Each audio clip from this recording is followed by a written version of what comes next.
Golden Radio Hour. This episode from the life of Sherlock Holmes will be transmitted to our men and women overseas by shortwave and through the worldwide facilities of the Armed Forces Radio Service. Petri Wine brings you Basil Rathbone and Nigel Bruce in the new adventures of Sherlock Holmes.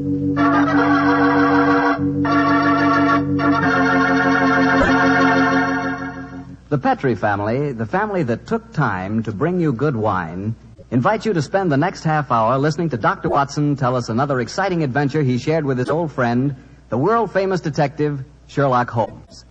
As for me, I'd like to leave you with one thought. Namely, the best way to begin a good meal is to start it off with a glass of Petri California sherry.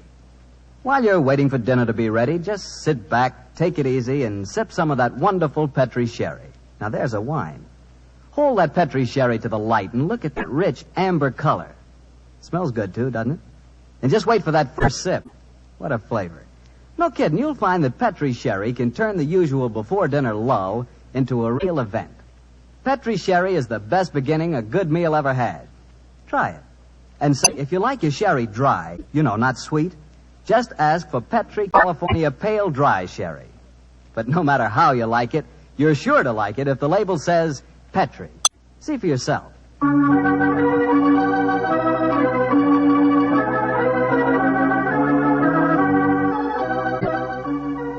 And now for the weekly visit with our good friend and host, Dr. Watson. Tonight we find him on the stage of the Paramount Theater in Hollywood. Good evening, Doctor. Good evening, Mr. Bartell.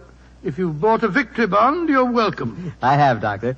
Now, what's the recipe for tonight's new Sherlock Holmes adventure? Well, now, let's see. Take equal parts of beautiful English countryside and black villainy. Mix them, add a dash of romance, a sprinkling of danger, season well with the usual theatrical condiments, and you have the case of the accidental murderess. Sounds like a tasty dish. How did the story begin, Doctor? On a beautiful day in 1895, Holmes had just concluded his famous investigation of the sudden death of Cardinal Tosca, an inquiry which was carried out at the express desire of His Holiness the Pope. And in consequence, the great man felt that a couple of weeks' rest in the heart of Warwickshire would be a pleasant change after our rather strenuous adventures in Italy. And so, Mr. Bartell, we went to Stratford-on-Avon. Oh, the home of Shakespeare, huh? Quite right, my boy. As a matter of fact, that was the reason that decided us to go there. Holmes was a great lover of the drama, and at the time my story begins, the Shakespearean festival was in full swing. For the first week, our life there was calm and peaceful. During the daytime, we visited the local places of interest, such as Anne Hathaway's cottage and Shakespeare's birthplace, and the evenings found us at the theater. It was on a Tuesday, I remember, during our second week's stay, that the trouble began. Holmes and I had gone for a walk through the nearby forest of Avon. He was in unusually good spirits that morning, and there was a distinct twinkle in his eye as he said, Watson, for once I begin to wish that I were a man of wealth. Oh, and what makes you say that, Holmes? The beauty of this place, old fellow. I'm perfectly certain I'd be happy in retirement here. It's rather depressing to think that in a week or two the sordid necessity of making money will demand my return to Baker Street in a world of criminals. No, I must say that in an environment like this, it is a little hard to think of crime. How does the old saying go? Where every prospect pleases, and only man is vile. Yes, but Shakespeare puts it even better, old chap. Oh, really? What's he say? Oh, surely you remember the speech in As You Like It. We saw the production 2 nights ago. Oh, I don't remember the speech. How did it go? In this setting, it's really remarkably apposite. Are not these woods more free from peril than the envious court? Here feel we but the penalty of Adam, the season's difference. Don't you remember? Sweet are the uses of adversity, which like the toad, ugly and venomous, wears yet a precious jewel in his head. And this our life exempt from public haunt finds tongues in trees, books in the running brooks, sermons in psalms, and good in everything. I would not change it. Upon my soul, you read that much better than the fellow on the stage the other night. Don't tell me I adopted the wrong profession, Watson. Oh, dear me, wait a minute. Path seems to end here. Nothing but dense trees ahead of us. There's another path over there. I think it leads down to the river. Then let's follow it. The Avon is always... Great Scott, that was a... Holmes! Holmes, you hurt? Yes, I think I am. Bullet hit my shoulder. I think it's only grazed it. Well, get off your coat quickly. Let's have a Well, it's look. only a scratch. First, let's find out where it was fired from. I heard the thud of a bullet in the tree behind me. Yes, here we are. Give me a penknife, old fellow, will you? There you are. Thanks. Do you suppose that shot was deliberate? Well, I can't imagine someone mistaking me for a rabbit, Watson. And by the way, there was a curious echo to that shot. I don't know whether you noticed it. Uh-huh. Here's the bullet.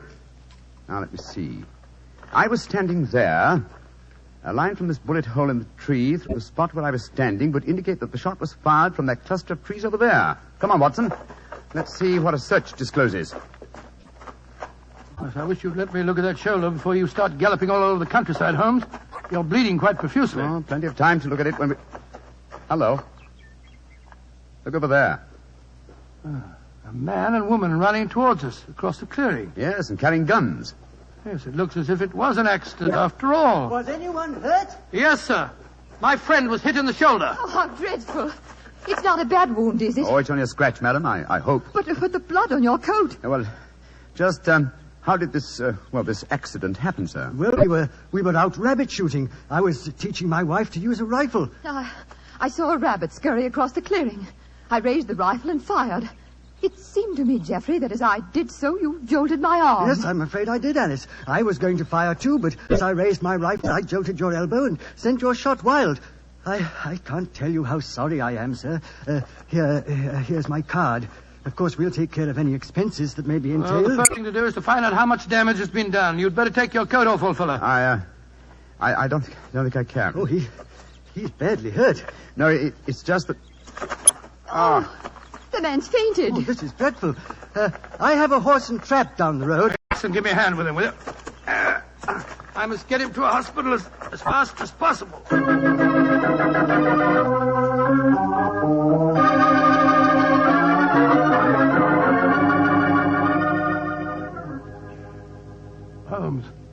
Holmes, you feeling any better? Has the nurse gone? Yes. She's bringing the house surgeon. And the man and his wife? They're down in the hospital waiting room. Oh. I found out their name. It's Markham. Then we're alone. Yes, old fellow. In that case, I can stop behaving as if I were at death's door. Holmes, you mean that you shammed that collapse just now? Yes, I did, Watson. Oh, But spare me a little pity, old chap. My shoulder's confoundedly painful, I assure you. Well, I'm sure it is. But what made you pretend to faint? I recognized this Mrs. Markham, and I think she recognized me. It's important she assume I'm out of action for a while. Oh? Mrs. Markham. Why? Well, Mrs. Markham is, in reality, the notorious Mrs. Dangerfield. You remember the Dangerfield case? The Dangerfield? Great Scott, yes. She was tried for the murder of her husband by poisoning, wasn't Yes, it? she was, old fellow. She was acquitted when the jury decided he was an habitual arsenic addict who happened to take an accidental overdose. Well, didn't you have some connection with the case? It was I who tracked down the sale of the arsenic she claimed to have bought for cosmetic purposes. Well, if you ask me, that shot at you was no accident. Oh, of course it wasn't. I'm certain that I was recognized. In any case, her record is a bad one. Prior to her husband's death, there was an episode in which her uncle was killed in a shooting accident on a grouse moor in Scotland. An uncle who left her a large fortune on his death. And I suppose Mrs. Dangerfield was a member of the shooting party when the accident happened. Yes, she was. And she's something of a femme fatale, Watson.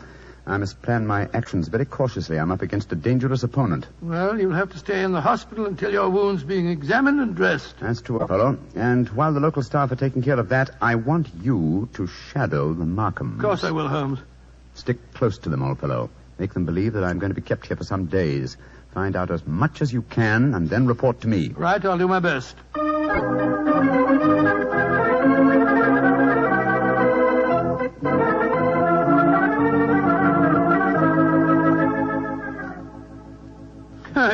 It's awfully kind of you, Mrs. Markham, to insist on having me back to your house for lunch. My dear Dr. Watson, after injuring the famous Mr. Holmes, it's the least I could do. Of course it is. Geoffrey, dear, will you bring us some sherry? It's Ada's day off, you know. Very well, Alice. Is anyone else coming to lunch? Only Dennis Romney. Oh, Lord, that fellow seems to live here. Well, I'll go and get the sheriff. Sit down, won't you, Dr. Watson? Thank you, madam. Thank you. You say that you think Mr. Holmes will be in the hospital for some days. I'm afraid so. The wound wasn't serious. He lost quite a bit of blood. Oh, I feel perfectly dreadful about it. Well, you mustn't blame yourself too much, madam. It was an accident. Yes, but I might so easily have killed him. Well, you haven't, and that's all that matters. Did you say that Dennis Romney was coming to lunch? Is that the actor fellow from the Memorial Theatre? Yes. Have you seen him on the stage? Yes, several times. Holmes and I have been going to the festival regularly since we came down here. A fine actor, isn't he? A shame they give him such poor parts. Oh, it was really good. Imagine them letting that frightful Basil Grant play Hamlet last night. Dennis only played Laertes. Dennis is 3 times a better actor. I suppose he is. He's coaching me in acting. Oh, coaching you? Really? Yes, he thinks that I may be able to get small parts here next season. I've always had a great urge to go on the stage, but no one's ever encouraged me before. Oh, here's Geoffrey. This sherry's rather special, Doctor. Jerez de la Frontiere. Only a few bottles left. Oh, that's very nice of you, sir. Oh, that must be Dennis. I'll go let him in. We might as well have a drink. You'll find it'll help making this actor fella more tolerable. I take it, Mr. Markham, that you're not an admirer of Mr. Dennis Romney's. Can't bear him. He's always quoting Shakespeare and behaving generally as if he were another Irving. He's got Alice completely fooled. Here's a glass, Doctor. Oh, thank you, sir, thank you. Dennis, I want to introduce you to Dr. Watson. How do you do, Mr. Romney? How do you do, sir? Hello, Geoffrey. Want a glass of sherry? Thanks. That'd be very nice. Are you a disciple of the theatre, Dr. Watson? Well, hardly a disciple, sir, but I've been attending the festival during the last week. I enjoyed your performances immensely, if I may say so. Oh, you may say so, Doctor. Here's your sherry, Dennis. Oh, don't be crotchety, Geoffrey. And please remember that Dennis is our guest. Oh, it's all right, Alice. I know that Geoffrey's bark is a good deal worse than his bite. And what play are you appearing in tonight, Mr. Romney? King Lear. I shall once again portray the thankless role of the King of France. Well, that incredibly bad actor, Basil Grant, tears a multitude of passions to tatters in his rendition of Lear. Oh, horrible, horrible, most horrible. I thought his Hamlet was atrocious last night. Wasn't it? When he came to his final line, the rest is silence, was as much as I could do to prevent cheering. I felt rather the same way when you were killed in the duel, Dennis. Oh, Geoffrey, you're being intolerably rude. Why don't you take Dr. Watson upstairs and show him your butterfly collection? Then at least you'll know what you're talking about. Are you interested in butterflies, Doctor? I have quite a rare collection. Oh, really? I'd like to see them very much. Come on, then. I think we just got time before lunch. Try and bring yourself down to a few better manners, Geoffrey, dear. I'm really quite an easygoing man, Doctor, but the arrogance of that fellow Romney infuriates Well, me. I must say he does seem to have rather a good opinion of himself. Don't put too much weight on that balcony rail. It's absolutely full of wormholes. Part of the attraction of an old house, my wife tells me. But I regard it as confoundedly dangerous. Yeah, and this is my little museum. In these cases, I think you'll find some of the finest specimens of Lepidoptera you've ever seen. It's my hobby, and I may say that, with the exception of the Natural History Museum, I doubt if you'll find a finer collection. It must have taken you years to collect them. Well, it has. Many years, many disappointments, and a great deal of patience. Look at this fella. He's my prize specimen, a North American monarch. North American monarch. Beautiful, Yeah, beautiful. isn't he? And this is an admiral. Yes, of course, I know Fairly him. rare. And this is a perfect bee-hawk moth. Bee-hawk and moth. here's an emperor. Ever see more exquisite markings? Well, never. Tell me, Mr. Markham, when you captured a butterfly, how'd you kill it without marking it in any way? With poison. Oh? What poison? Cyanide. Not arsenic? You heard me say cyanide, Doctor. The only reason I mention it is that a friend of mine collected butterflies once, and I'm certain that he always used arsenic to kill them. Why'd you keep talking of arsenic? Are you trying to hint at something? No, my dear fellow. I was just curious, that's all. Yes. Trifle too curious, perhaps. There's the luncheon gong. Let's go downstairs again. I shall say, we? old man, I didn't mean to offend you. Oh, of course you didn't. But my nerves are a little on edge today. Must be that accident to your friend that's upset him. I really must get that balcony rail mended. Shh. What is it, sir? My wife and young Robbie. They're going into lunch. Listen. Darling, why won't he understand? Oh, but you expect Mr. Dennis. Jeffrey has no imagination. He's never understood me. Well, Doctor, they say that listeners never hear good of themselves. You know, sometimes I wonder if my wife wouldn't like me out of the way. Let's go down to lunch, shall we?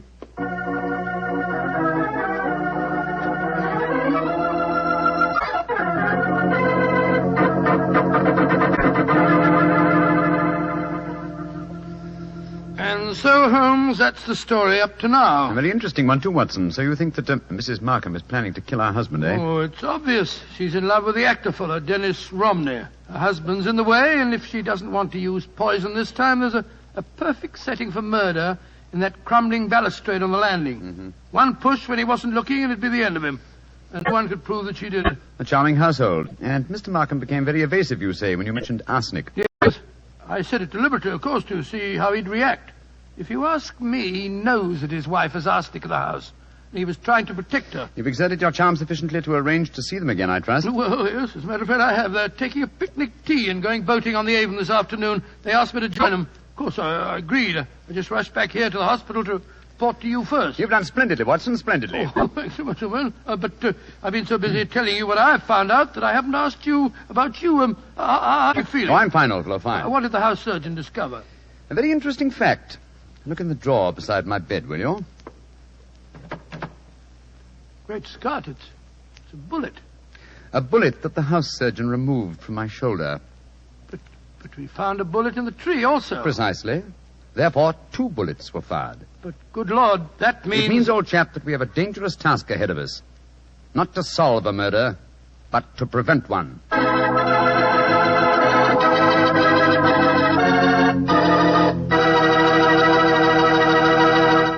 We'll hear the rest of Dr. Watson's unusual story in just a moment. Meanwhile, I'd like to remind you that good cooking becomes wonderful cooking if you serve your good food with a Petri wine. If you like a red wine, say with meat or any meat dish, try Petri California Burgundy. If white wine's your favorite, then you'll love Petri California Sauterne. It's wonderful. But Burgundy or Sauterne, whichever you prefer, it's just bound to be good if you see the letters Petri on the bottle. Because Petri wine is always good wine. And now, Dr. Watson, what happened next? We left you at Sherlock Holmes' bedside in the hospital. Did the picnic with Mr. and Mrs. Markham prove an exciting one? No, it was rather unpleasant, as a matter of fact. The 3 of them kept squabbling all the time, and just as we were coming home, something unforeseen occurred. Mr. Markham fell into the river.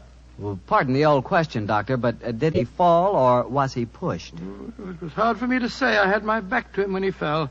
Of course, we fished him out and rattled him back home in a trap as fast as we could. He changed his clothes at once, and as we sat round the fire a little later, I could see that he caught a chill. In fact, I recommended that he go to bed and stay there.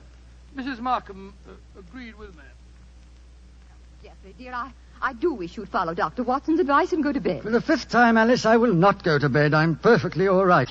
No, it's no thanks to you and Dennis. What do you mean by that remark, Jeffrey? You know perfectly well what I mean. It wasn't an accident that I fell in the river just now. One of you 2 pushed me when I was struggling with the punt pole in the long reeds. Jeffrey, you're talking rubbish. Am I?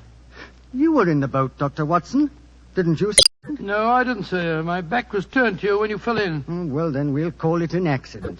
An accident that happened by a curious coincidence, just where the river is deepest and the reeds thickest. Jeffrey, I don't like your tone. You can accuse me of anything you like, but when you start suggesting that If Alice... you don't like the way I talk to my wife, I suggest that you don't come to my house.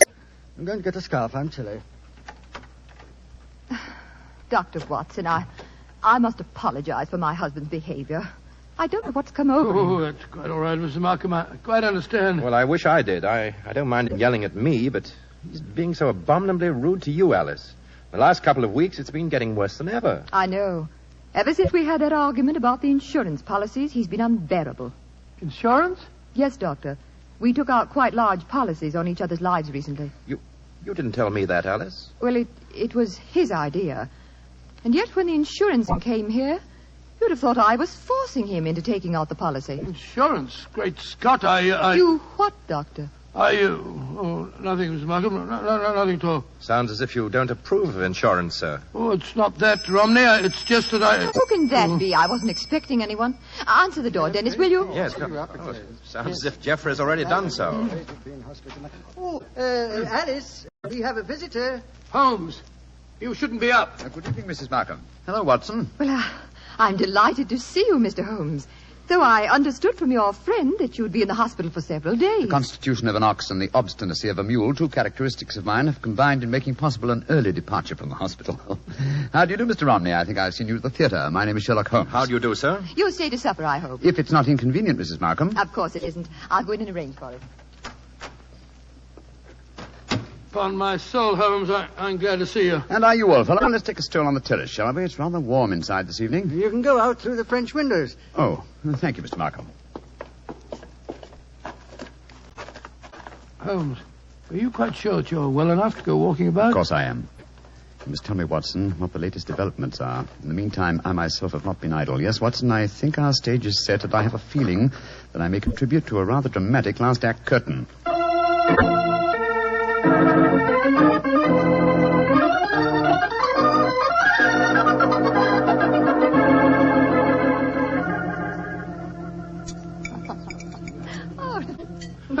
A delightful meal, Mrs. Markham. Oh, well, thank you, Doctor. Mr. Holmes, you're not eating very much. My appetite is a trifle jaded. The mental fencing that we have indulged in during the meal has been somewhat disturbing. I don't understand you. Oh, come now, madam. I know that you were once Mrs. Dangerfield, and you know that I know it. Why keep up the pretense any longer? Very well, Mr. Holmes. But we needn't converse in lowered voices. I'm sure that you've told Dr. Watson whatever there is to know, and perhaps more. I admire your courage, madam. Jeffrey, Dennis. Yes, sir. I want you to listen to this. Mr. Sherlock Holmes knows that I was once Mrs. Dangerfield. He's apparently under the impression that this is a dark secret of mine. Mr. Holmes, Jeffrey knew and loved me before I ever married Mr. Dangerfield. Of course I did, Holmes. He stood by me during the horrible trial after my first husband's death. And I told Dennis about the whole miserable business months ago. So I really don't see that you've uncovered any great secret. Not yet, Mrs. Markham, but I have a feeling that it's only a matter of moments. So you haven't got any secrets from Dennis either, eh? There's no need to shout, Jeffrey. And there's no need for Dennis to be in my house. Get out, Romney, and stay out. This business between you and Alice has gone far enough. I'll go when Alice tells me to. Well, if you won't go, then I'm not going to sit here. I'm going upstairs. You're shaking like a leaf, sir. You've got a fever. Don't you think you'd better go to bed? Mind your own business. Leave me alone. Mrs. Markham, I really think you should persuade your husband to go upstairs and lie down. Don't worry, Mr. Holmes. I know how to handle him. I'll take him up. Put an arm around my shoulder, Jeffrey. Come along. We should follow them, Holmes. They have to pass that crumbling banister on the landing. With him in that state, she might try to... What are you suggesting, Doctor? Shh. Come and watch. Both of you. We can observe them both from the foot of the stairs here. They're on the landing. She's on the outside. Look. Markham stumbled against her. He's pushed her against the railings. Look out! Come on, up the stairs. Alice, are you all right? Yes, but Jeffrey tried to push me through the railing. That's a No, it isn't, sir. The three of us were watching you from below. But the railing held. I don't understand. I can explain that, Watson. This afternoon, while you were all at your picnic, I came here with a local carpenter.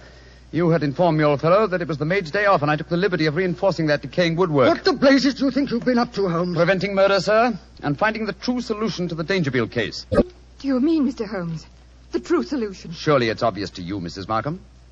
You have told us that your present husband loved you before you married Mr. Dangerfield. It was he who accidentally killed your uncle so that you might inherit a fortune. It was he who accidentally gave your first husband an overdose of arsenic. Arsenic that he obtained for the purpose of destroying butterflies. Yes, and it was he who tried to send you to your death by pushing you through those railings. And all the time, Mrs. Markham, I thought that you were the potential murderer. You fellows have got hold of the wrong end of the stick. All I've been trying to do is to kill the fact that my wife was a murderess. Jeffrey, how can you say that? Markham, if you were a Just a younger moment, man, Mr. Romney. I'm not through with him yet. This talk is all very dramatic, Mr. Holmes, but I wonder how you're going to be able to prove Dr. anything. Watson, Mr. Romney, and I will testify to the attempt that you've just made on Mrs. Markham's life. Yes, and what about the attempt on your life, Holmes? Obviously, it was Markham who fired at you in the woods. But my wife has already admitted firing the shot. True, sir. But 2 shots were fired. The one that your wife fired, we found in the tree. The one that you fired was extracted from my shoulder in the hospital. Then the two shots were fired simultaneously. You remember, Watson, that I commented at the time on a curious echo. Mrs. Markham told us that her arm was jolted as she pulled the trigger. That was when the other rifle was fired. Mr. Markham didn't want me on the scene when he staged his latest accident, and so he tried to kill me. What kind of a devil have I been living with all these years? I think I'm going to kill you, Don't come near me. Keep him away from me. Leave him to the law courts, Mr. Romney. British justice may be slow, as indeed it was in the Dangerfield case, but in the long run, it is sure. Find that out, Mr. Markham, on the gallows.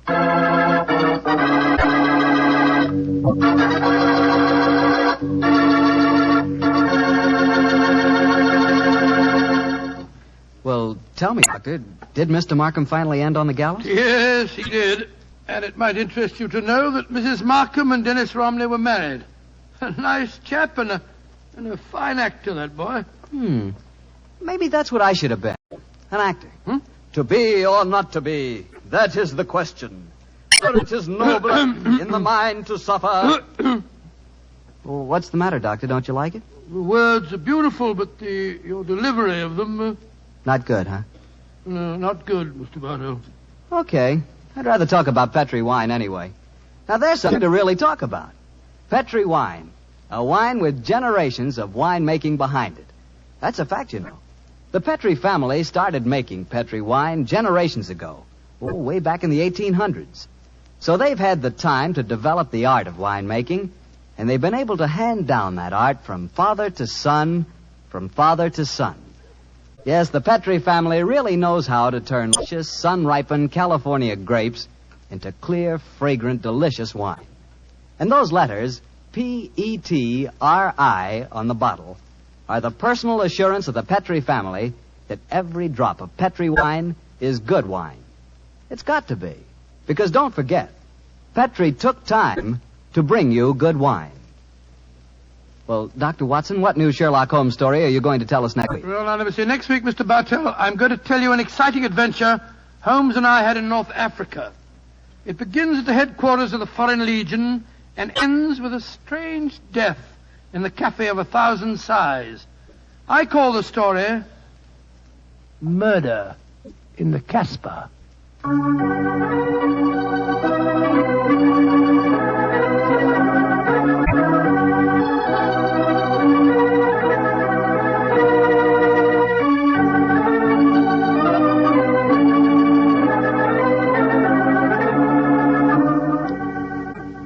Tonight's Sherlock Holmes adventure is written by Dennis Green and Anthony Boucher and was suggested by an incident in the Sir Arthur Conan Doyle story, The Adventure of Black Peter.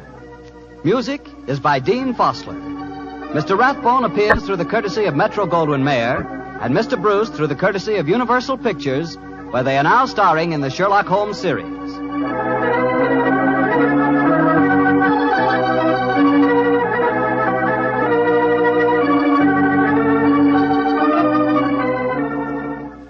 The Petri Wine Company of San Francisco, California, invites you to tune in again next week, same time, same station. This is Harry Bartell saying goodnight for the Petri family. This program originated in the Paramount Theater in Hollywood for an audience of Victory Bond buyers.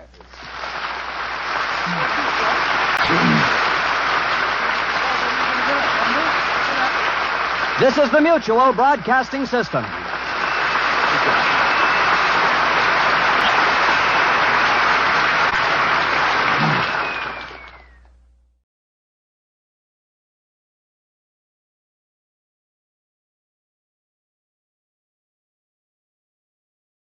Sir Arthur Conan Doyle claimed he based the character of Sherlock Holmes on a teacher of his, Dr. Joseph Bell, whose real powers of deductive logic awed all who knew him.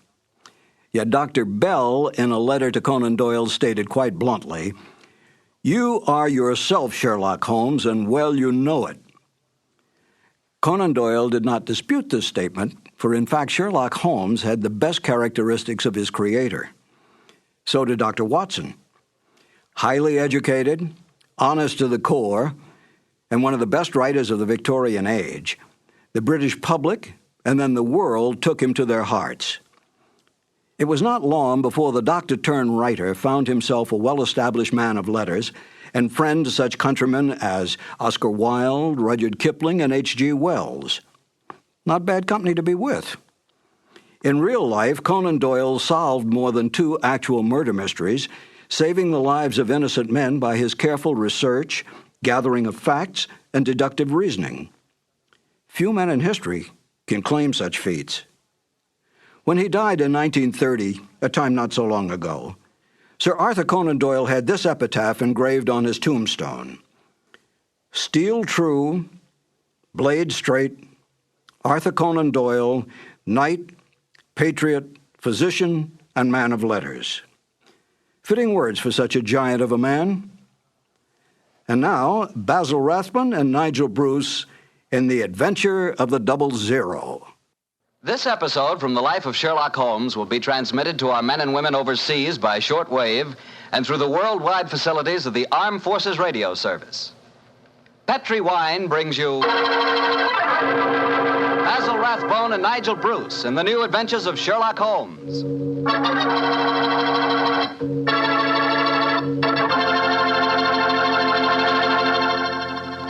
The Petri family, the family that took time to bring you good wine, invites you to spend the next half hour listening to Dr. Watson tell us another exciting adventure he shared with his old friend, that master detective, Sherlock Holmes. And say, let me tell you something I found out just the other day. Steaks are really back again. Good, thick, juicy porterhouse steaks. That's for me. A thick, tender steak on the rare side, together with a glass of Petri California Burgundy. You know, Petri Burgundy is a perfect mealtime wine. And with meat or any meat dish, it's the very last word in good eating. Honestly, when you taste the wonderful flavor of that rich red Petri Burgundy, you're tasting one swell example of the art of winemaking. It's full-flavored and just about the most delicious wine that ever poured from a bottle. Try it the next time you have steak or chops, or the next time you have hamburger or pot roast. Believe me, Petri Burgundy is the best friend a good meal ever had.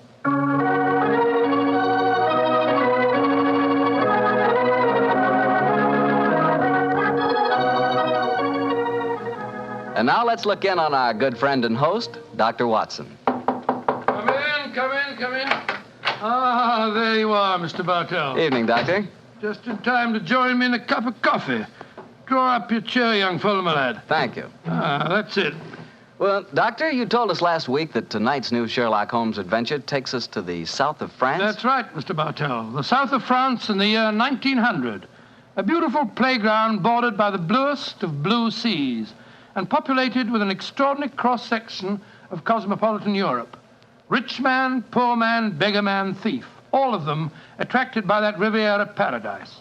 All of them drawn by the magical spell of a small white ball spinning round the rim of a roulette wheel. Now, don't tell me that you and the great Sherlock Holmes were there on a gambling spree. We were not, Mr. Bartell. At the time my story begins, we had just concluded an extremely delicate mission. A mission, I may say, that concerned the safety and good name of a very prominent member of the royal family.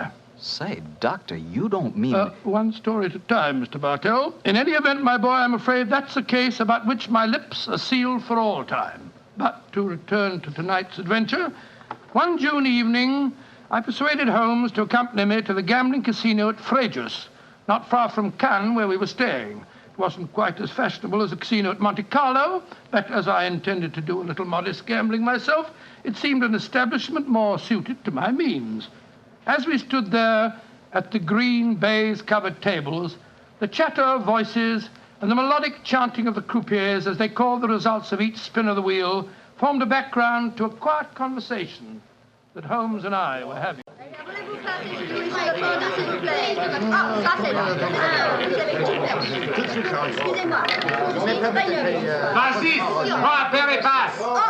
Lost again, Watson? Oh, confounded. That number 10 must come up soon. Oh, why not cut your losses, old fellow, and come for a stroll with me on the waterfront? Well, just a big wait. A couple more bets, Holmes. I have a feeling that 10 is bound to come up in a minute. Watson, I believe the blood of a gambler courses through your veins. Oh, there's no harm in taking a little flutter once in a while. Why don't you risk a few francs, Holmes? Oh, thanks you, my dear chap. The law of averages convinces me that my money is safer in my pocket. In any case, I'm a little dubious as to the integrity of this particular casino. Well, what makes you say that? Well, you will observe that this roulette wheel has a double zero. Most continental wheels have only a single one. It would indicate that this house is extremely concerned with its percentage. Mesdames et messieurs, faites vos jeux. Oh, just 2 more turns of the wheel, Holmes, and I'll take that walk with you. Oh, you Mrs. Gear spielen. Why do you not play from the other side of the table? Why must you always stand next to me? Hello. What's the trouble up there? I've placed my bet, so let's go and see. I ask you, sir, why do you play here beside me? I'm afraid I don't see any reason why I can't play wherever I... Swish, you've broken my luck. Ever since you come to the table, I've done nothing but lose. Please to move away. Well, move away yourself if you don't like my company. Heinrich, why do you not stop now? You've already lost more than we can afford. One more throw in, sir. I can win it all back if only this young man will move away. Why should my husband move? He's had a bad run of luck, too. Rien ne va plus. Neuf. Rouge, impérimment. Ah, you've lost again, Watson. Heinrich, you must stop now. I must stop him, sir, because I've lost everything. I hope you're satisfied, Mr. American. You've broken my luck and ruined me. I hope that you and your turn will be ruined, too. Heinrich! Heinrich, wait for me! I never heard such rubbish in my life. Were you listening to him, sir? I heard his last few remarks, Mr. Gilbert. Roger Gilbert. And this is my wife, Helen. How do you do? My name is Holmes, and this is my friend, Dr. Watson. How do you do? How do you do? Didn't you think his remarks were a little out of place, Doctor? I certainly did, Mrs. Gilbert. I don't see how he can possibly blame your husband for his run of bad luck. I didn't like the look on his face as he left the table, though. Have you any idea who he is? His name is Schneemann. He's staying at the same hotel as we are. I've never spoken to him, but I've heard him being paged there. Well, he shouldn't gamble unless he can afford to lose. Well, I'm losing, darling, and I can't afford it. Oh, but I can let you have more money. You know that. Oh, no, Helen, I may have married an heiress, but I'm not going to use her fortune to gamble with. Oh. I'll lose my own money, and then I'll quit. Mesdames et messieurs, faites vos jeux. Your last bet, Watson? Yes, Holmes, this time I know that number 10 is going to come up. It's got to.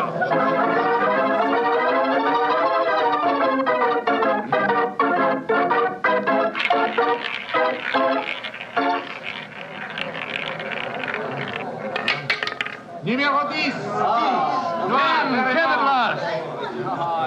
I've lost again, darn it. Helen, this is my bad night. Well, why don't you stop now, dear? Holmes, I've made 350 francs. On this throw of the wheel, old fellow, but as you've lost some 500 francs doing it, I can't say that your profits stagger me. Oh, Mr. Holmes, I can see that you're no gambler. I'm afraid not, Mrs. I Gilbert. wouldn't say that, Holmes. You may not like roulette. You've taken a good many chances in your life with long odds against you, too. Well, nevertheless, old chap, in the sense Mrs. Gilbert means it, I'm not a gambler. Say, what's the commotion over there? That German woman with a crowd forming around her. Yes, the wife of that man that said I ruined him. Attention! Attention! Est-ce qu'il y a un docteur dans la salle? There must be trouble. He's asking for a doctor. Doctor, come along, then. Will you excuse me, please? Thank you. Excuse me, madame. Mon ami est docteur. Monsieur, cette dame a besoin d'un docteur. What happened, madame? It is my husband. Is he ill? I just found him lying out in the garden. Please come with me at once, gentlemen. Of course we will, madam. What seems to be the matter with him? Herr Doctor, I think he is dead.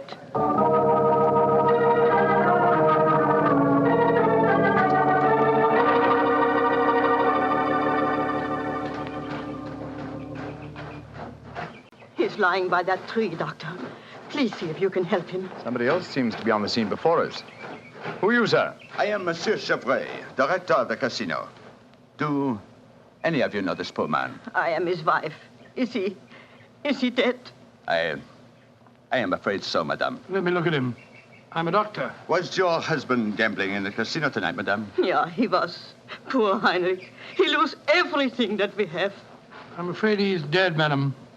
Shot through the heart. Oh, du lieber Gott. Suicide, Watson? Yeah, looks like it. Yes.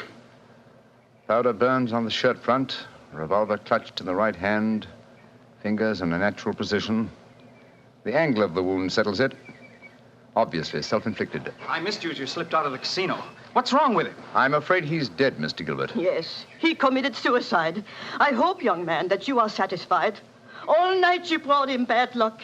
He asked you to move away from him to change his luck, but no, you could not do it. Oh, Frau Schneemann, I'm terribly sorry, but I really don't see how you can blame me. I do blame you. And I also blame you, Monsieur Chevry. Me?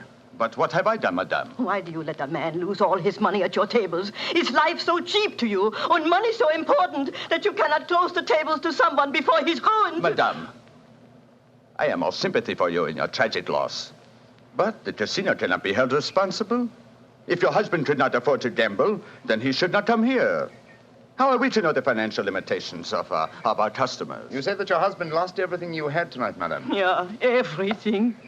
Then how do you account for this sheaf of banknotes in his breast pocket? Good Lord, must be several thousand francs, sir. Then he wasn't ruined. And his suicide, therefore, cannot be blamed on his losses at my casino, madame.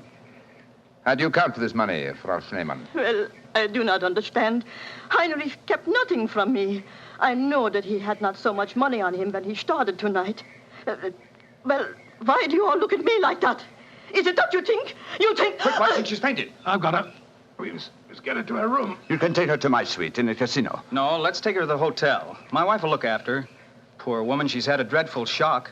She can probably do with another woman's company. That's very considerate of you, Mr. Gilbert. Where are you staying? At the Hotel Crillon. It's quite near here. I'll get a cab, and while I'm doing that, Watson, see if you can revive her, will you? Yes, Then we'll take her to the Hotel Crillon.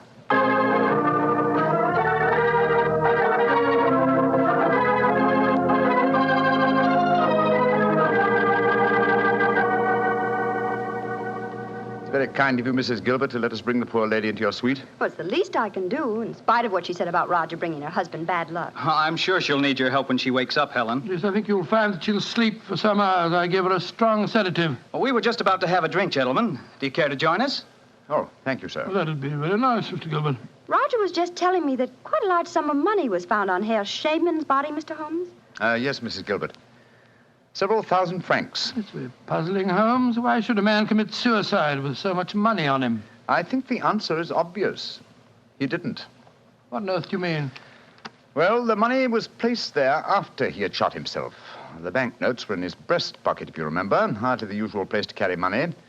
Though it is the easiest pocket for someone to insert it without disturbing the body. But why on earth should someone place money on him after his suicide?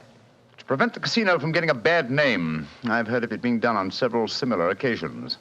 Gives the impression that the unfortunate victim had other motives than gambling losses to account for his suicide. Great Scott, you mean that one of the casino employees found the body lying there and slipped the money in his breast pocket before we arrived on the scene? As you know, my dear Watson, I'm not a gambling man, but I'll lay you 100 to 1. That is what happened. Well, that's a new one. Well, here are your drinks, gentlemen. Thank you. Thank you, sir. Thank you.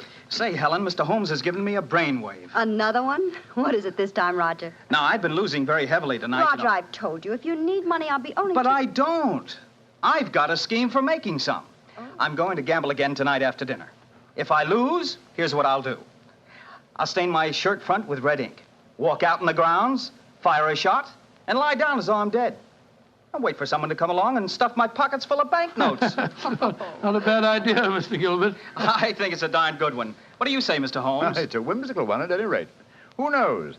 You might even be successful. Roger, you're not really going to do it, are you? Sure. Perhaps I'll get some of my losses back that way. Well, let's drink to it, gentlemen. At least I may have hit upon an idea of making money.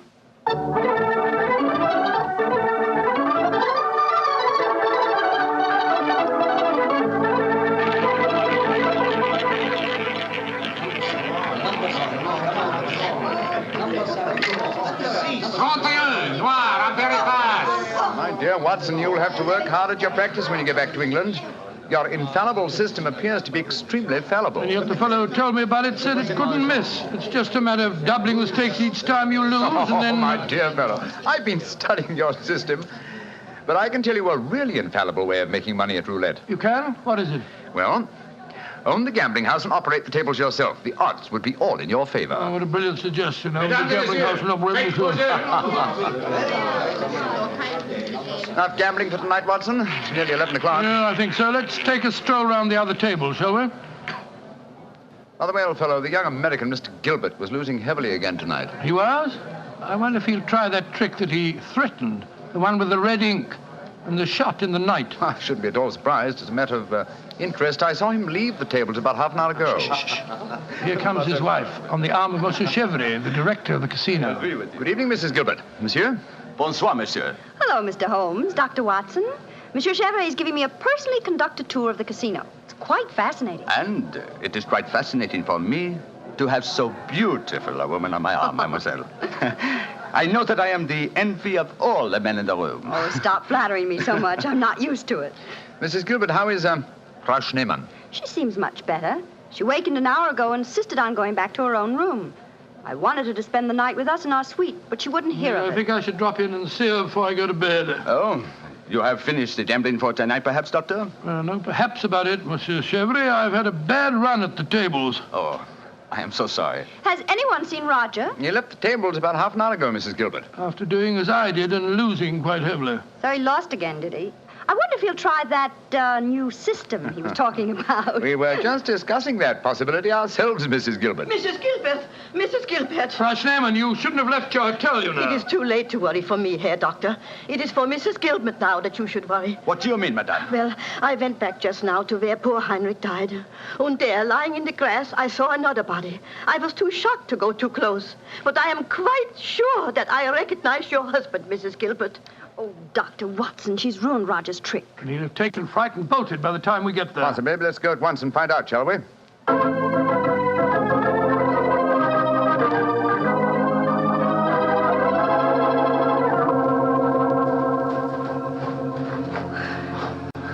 He hasn't gone. He's still lying there. It's a most convincing spectacle. That red ink really does look like blood.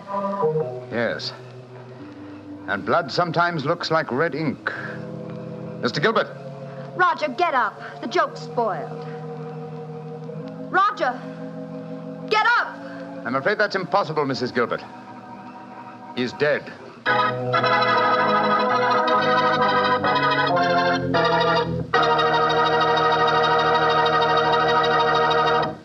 Dr. Watson's story will be continued in just a second, which is all the time I need to tell you that the easiest way I know to transform a simple meal into a feast is to serve that meal together with Petri California Sauterne. Petri Sauterne is a delicate white wine that's the perfect companion for chicken or turkey. Turkey, ah yes, turkey and Petri Sauterne. That's the heart of any Thanksgiving dinner. Look, why not make this Thanksgiving dinner the best one you ever had? Give it the air of a banquet. Serve it with Petri Sauterne. And when you buy that Sauterne or any wine for your Thanksgiving dinner, whatever you do, look for the letters P-E-T-R-I, because a Petri wine is always a good wine. Well, Doctor, so the young American's joke turned out to be another tragedy. Yes, Mr. Bartell. The poor fellow was lying there dead, with a bullet wound in the heart and a great splash of blood staining the whiteness of his shirt front. What happened next? Monsieur Chevrolet, director of the casino, took the distraught widow away from the scene, while Holmes and I examined the body closely. Within a few minutes, we were joined by Inspector Ganivet of the French police. As we stood there in the moonlight, the sounds of music could be heard from the casino. It was hard to believe that two men had died in that lovely garden since the moon had risen.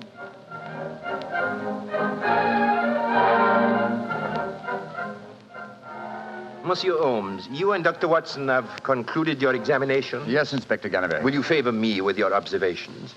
You say that you are certain that this is not another suicide? I'm sure of it, Inspector. Look at the wound. The bullet entered the body at a direct right angle, whereas a self-inflicted shot is always fired obliquely. Yes, that is so. Then you suggest that this man was shot from above as he lay on the ground pretending to be dead? I'm convinced of it. Why, Monsieur Holmes? Well, for two reasons. Though it's impossible to be sure without a laboratory test, I'm certain that beneath those blood stains are stains of red ink. Look for yourself, Inspector. Yes, indeed, it does look like it. What is your other reason for being certain that this man was shot as he lay here pretending dead? Show him the banknotes, Watson. Here you are, Inspector. We found them stuffed in his breast pocket. So, banknotes with a bullet hole through the middle of them. Very illuminating. Tell me, gentlemen, how many people knew of this little plot you have told me about, this plan of the dead man's to pretend to be shot? Just 3 people, Inspector. Dr. Watson, myself, and Mrs. Gilbert. Alors, then the answer is obvious. You and your friend are innocent. It must be the wife who killed him. No one else knew of the plot. I'm not so sure of that. Frau Schneemann, the dead German's widow, was in the next room when Gilbert told us about his plan. She might have heard, though I could swear that she was asleep. I gave her a very strong sleeping draught. From what you have told me of her husband's suicide, she might easily have had a motive for murdering this man. Come, gentlemen. Surely it's obvious who murdered Mr. Gilbert? Who, Monsieur Holmes? Well, it's certainly one of the two widows. Since there seems to be some doubt in your minds, I suggest we return to the casino. I can promise you the answer to your question within a very few minutes.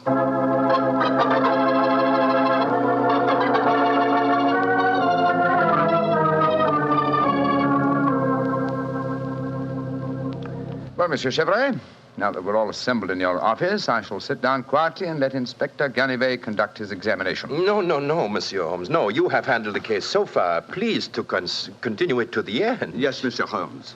I should appreciate it. On behalf of the casino. Very well, gentlemen. It won't take me long. Frau Schneemann. Ja, Herr Holmes. What time did you leave your hotel tonight? Well, I do not know what time it was. Well, what made you leave it? Well, I could not sleep. I knew that they had taken poor Heinrich's body away, but I felt that I must walk back there. It was the last place I saw him alive. How close did you come to Mr. Gilbert's body when you saw it lying there? Oh, close enough to see who it was. Then I ran into the casino to tell his wife. I knew what had happened. How did you know? You say you didn't come close to the body. I could tell by every line of the body as it lay there. I could tell because I knew that poor Heinrich's death would not be avenged. Thank you, Frau Schneemann. That will be all. You may go. But Monsieur Holmes, she has no alibi. Surely you should stop her. Ganivet, if I'm to conduct this investigation, I must do it in my own way. Pardon, Monsieur Holmes. Please continue. You may go, Frau Schneemann. Mrs. Gilbert? Yes, Mr. Holmes. Where were you prior to our meeting in the casino tonight, just before we discovered your husband's body? After I left the hotel, I walked over here along the seafront. Can anyone verify that statement? I suppose not. I didn't meet anyone that I knew. And what did you do when you arrived at the casino? I played a little chemin de fer. A few moments later, Monsieur Chevrolet came over to the table and asked if he might escort me over the club. 10 minutes after that, we walked into you and Dr. Watson. That is quite true, Monsieur Holmes. I can swear to it. Thank you, Mrs. Gilbert. I'm sorry to distress you with these questions. You may go. I'll wait outside, Mr. Holmes. I must know what happened. Wait for me there, madame. I shall join you in a few minutes and escort you home. Well, another suspect with a poor alibi, eh, Ganivet? I must say, Monsieur Holmes, your methods puzzle me. It seems to me that both those women should be watched. Yes, I agree with the Inspector, Holmes. Please don't worry, Inspector. I've asked 2 of your plainclothes men to keep an eye on the ladies. And now, Monsieur Chevrolet, I'd like to ask you a few questions. Ask me any questions you wish, Monsieur Holmes. Thank you. You will agree that it is the custom of the casino to put money on the bodies of suicides after their death, to give the impression that gambling losses were not responsible for the tragedy. Well, I do not think... Oh, come now, Chevrolet. I know that is a fact as well as you do. Exactly. Now, on those rather gruesome occasions, whose responsibility is it to secrete the money? Yours? Or do you entrust the matter to an underling? I do it myself. I see. Did you place the money on Herr Schneemann tonight? Yes, monsieur, I did. And did you also perform the same service on the body of Mr. Gilbert? No. I knew nothing of that death until a German lady, Frau Schneemann, come running into the casino. Excuse me interrupting, Monsieur Holmes. Of course, Inspector. What is it? I think that you are wasting time. It is obvious that Madame Gilbert committed the crime. She knew of her husband's plot, she had no alibi, and she had the motive. For is not marriage itself the greatest of all motives for murder? Oh, my dear Inspector. How very cynical. Madame Gilbert did not kill her husband. I know it. And what is your opinion, Watson? Well, it's that German woman. She had no alibi either. And remember, she was half mad with grief. Monsieur Chevrolet, you say that you know Mrs. Gilbert is not guilty. How do you know? I was with her myself at the time the murder was committed. Oh, indeed. How very interesting. And what time was the murder committed? Well, it was... Our investigations have never established what time the murder was committed, Monsieur Chevrolet. I'm afraid you've walked into my trap. You've given yourself away. Great Scott, Chevrolet, it was you. Chevrolet, I've known you a good many years, and this is going to be a hard thing to do. I am going to arrest you. Oh, no, you're not, Ganivet. Put down that revolver, sir. Do not be frightened, Doctor. I am not going to shoot you. Chevrolet, why did you murder Roger Gilbert tonight? Surely you know that too, Monsieur Holmes. Because I am in love with his wife. She's young, beautiful, and rich. It did not occur to me until I saw the young fool lying there tonight pretending to be dead. In my profession, it is natural that I should carry a revolver. What was simpler? Mr. Gilbert gave me the perfect opportunity. I could not resist it. Put down that revolver, Chevrolet. Why are you all so frightened? Surely you know how I am going to use it this time. I think so, monsieur. But it's a coward's way out. What an unperceptive remark for such a perceptive man. No. No, all my life I have been a gambler. I gambled tonight for the highest stakes of all, and I lost. No, I am not afraid to pay for my losses. Au revoir, monsieur.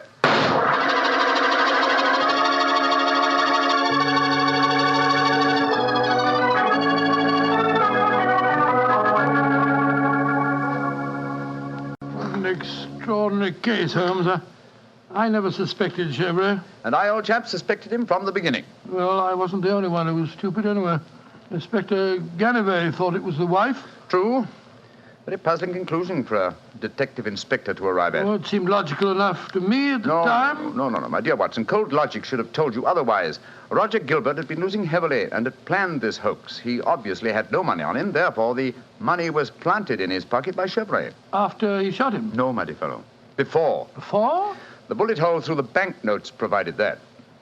Now, had the money been put there innocently, Gilbert would have, come back to life as soon as the person placing it there had left. He would not have remained lying on the ground for a murderer to find him. And Chevrolet must have bent over him as he lay there, placed the money in his breast pocket, and then fired. Precisely, Watson. Well, Holmes, I must say you solved it very neatly. You've told Inspector Ganivet that you wanted no credit in the case. Naturally, publicity would be unfavorable. If you remember, no one is supposed to know that we're in the south of France. I'm certain that the inspector learned a few tips about detection tonight. Possibly, old fellow. And I hope that you have learned a few things about gambling. How do you mean, Holmes? Well, you're backing the wrong color. A gambler is usually superstitious, and superstition... Well, I should have told you what color to follow tonight. I still don't understand you, Holmes. I was playing number 10. Exactly. Number 10 is black. You should have followed a red color tonight, old fellow. The color of red ink. Red ink and blood.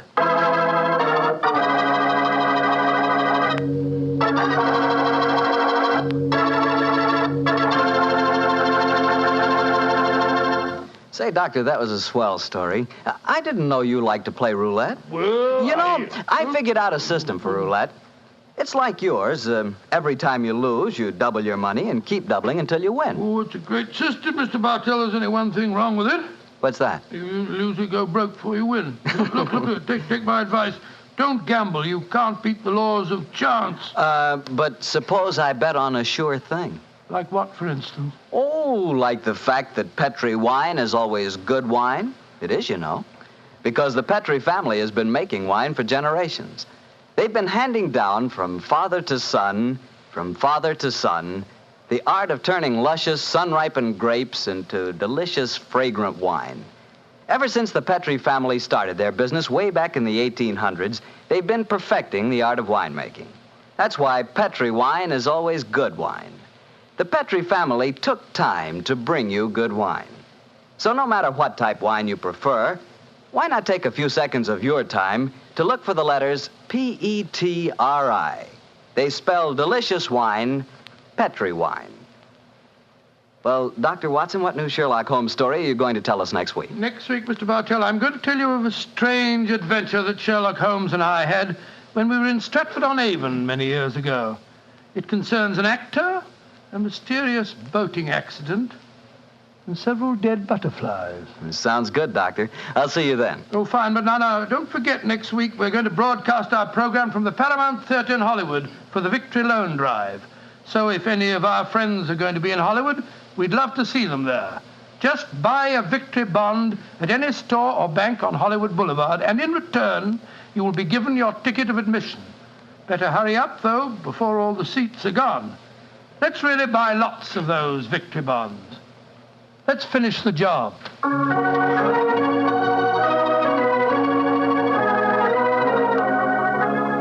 Tonight's Sherlock Holmes adventure is written by Dennis Green and Anthony Boucher and was suggested by an incident in the Sir Arthur Conan Doyle story, A Study in Scarlet.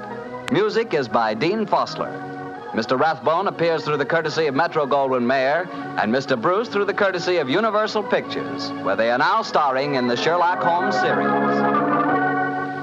The Petri Wine Company of San Francisco, California, invites you to tune in again next week, same time, same station.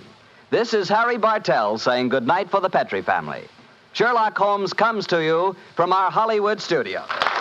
This is the Mutual Broadcasting System.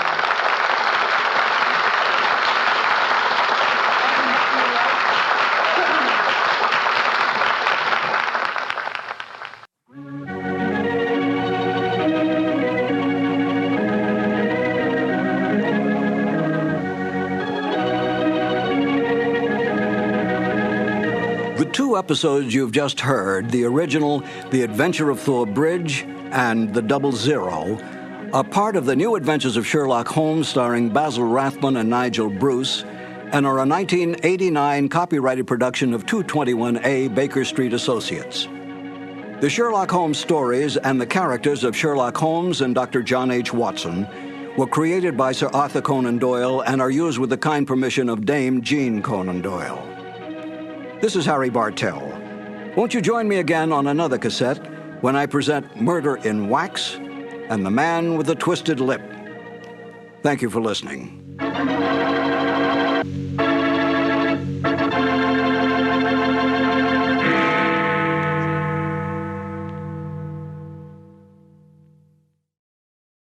This has been a presentation of Simon & Schuster Audio. Thank you for listening. Please like and subscribe.